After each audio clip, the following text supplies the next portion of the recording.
بسم اللہ الرحمن الرحیم۔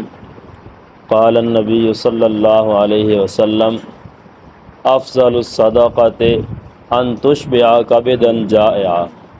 رسول اللہ صلی اللہ علیہ وسلم نے ارشاد فرمایا کہ افضل صدقہ یہ ہے کہ کسی بھوکے جگر کو کھانا کھلاؤ، اس کا پیٹ بھرو۔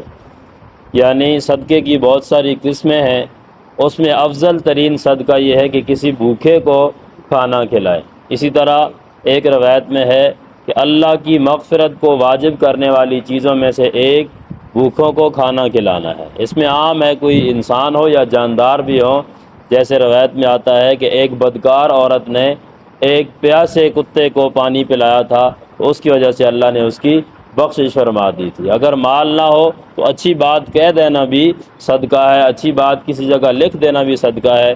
جیسے ایک روایت میں ہے رسول اللہ صلی اللہ علیہ وسلم نے ارشاد فرمایا جب بندہ صبح اٹھتا ہے تو اس کے ہر جوڑ پر صدقہ واجب ہوتا ہے۔ صحابہ نے عرض کیا وہ کیسے صدقہ کرے گا، اتنا مال کسی کے پاس کیسے ہے؟ تو فرمایا الحمدللہ کہنا بھی صدقہ ہے، سبحان اللہ کہنا بھی صدقہ ہے، اور راستے سے تکلیف دہ چیز کو ہٹا دینا یہ بھی صدقہ ہے۔ تو یہ ساری چیزیں صدقہ ہے۔ وآخر دعوانا